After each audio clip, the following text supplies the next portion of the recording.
Yani bu hırsızlık meselesi hem hukuki bir meseledir, hem toplumsal bir meseledir, hem de psikolojik, yani şahsın psikolojisine bağlı bir meseledir.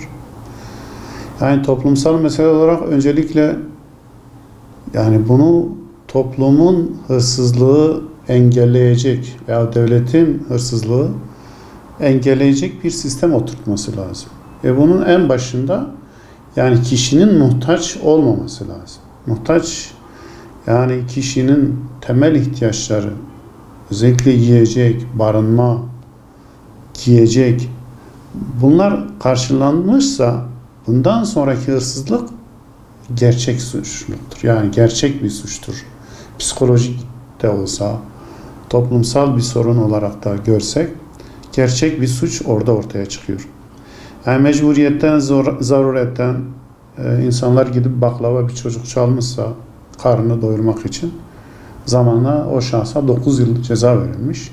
Bu gerçek bir suç değil aslında.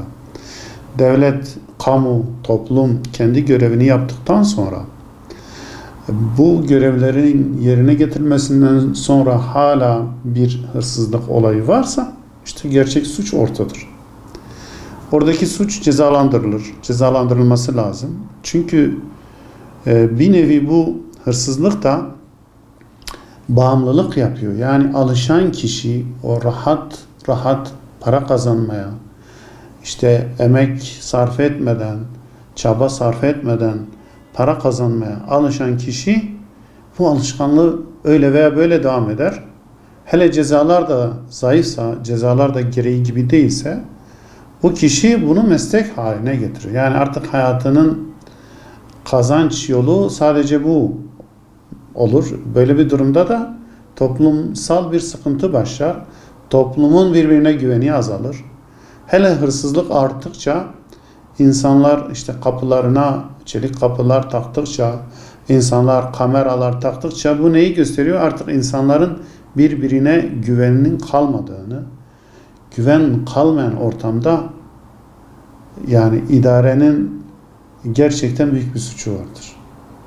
Toplumda en büyük idarenin yapması gereken şey güven sağlamak. Yani İslam'da emniyet diyoruz ya, yani mal emniyeti, can emniyeti. Tamam, can emniyeti başka bir şey ama mal emniyetinin de sağlanması toplumdaki emniyet ve güven unsurunun güçlendirilmesi açısından gereklidir. Güvensiz toplumlar yani gerçekten güçlü toplumlar olmazlar. Zayıf toplumlar olurlar. Bağları zayıf olur. Yapmaları gereken şeylerde birbiriyle dayanışma içinde olmazlar. Bir haksızlığa karşı birlikte karşı çıkmazlar. Böyle olunca da o toplum gittikçe gevşemiş, çözülmüş, bozulmuş olur. Böyle bir toplum da hiç kimse istemez. Hiçbir devlet de istemez. Biz de istemeyiz. Bu açıdan bunun engellenmesi için eğer Güneydoğu'da, Diyarbakır'da eğer bu çok varsa bunun asıl sorunu eğer o kişinin ihtiyaçlarının karşılanmamasıysa burada devlet ve toplum suçludur. Ama karşılandığı halde hala bu kişi bunu meslek haline getirip devam ettiriyorsa işte bu kişilere çok ağır ceza verilmesi lazım. Yani böyle basit cezalarla, caydırıcı olmayan cezalarla bu iş engellenemez. Engelleyebilmek için mutlaka caydırıcı ceza konulacak ama caydırıcı cezadan önce o kişinin temel ihtiyaçları karşılanıyor mu, karşılanmıyor mu?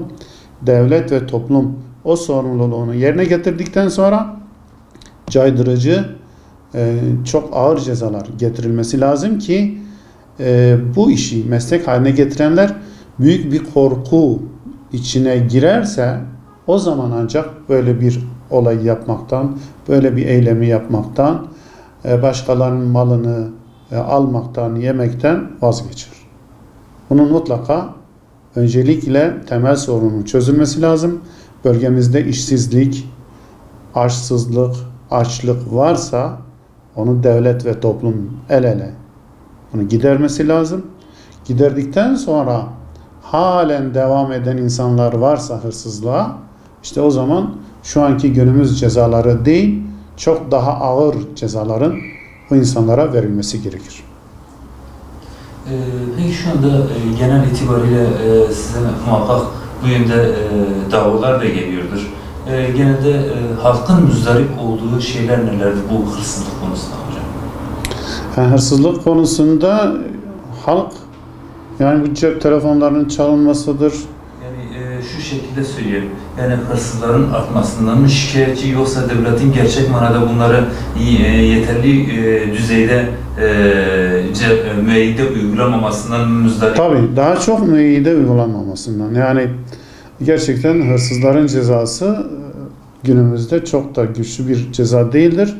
Bu ceza nedeniyle hırsızlığı yapan, bir bakıyorsun yani biz o tür dosyalara girmiyoruz fakat karşılaştığımız davalarda adamın 30 tane dosyası var, 40 tane dosyası var. Niye?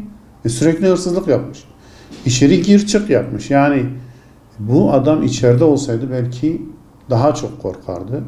Bu adam cezası ağır olsaydı bunu yapmaktan en azından önce düşünerek bir şeyler bunu yapayım, yapmamayayım şeklinde bir düşünceye kapılırdı. Hiç. Meslek haline gelmiş o insan için. Maddi durumu iyi olmasına rağmen bu mesleği devam ettiren insanlar var.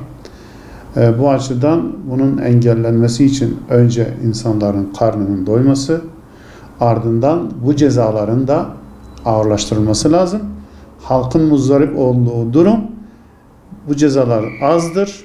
Bu nedenle bu kişilere karşı ne yazık ki devletin koyduğu müeyyide zayıf olduğu için bu suçlar devam etmektedir. Teşekkür ederim.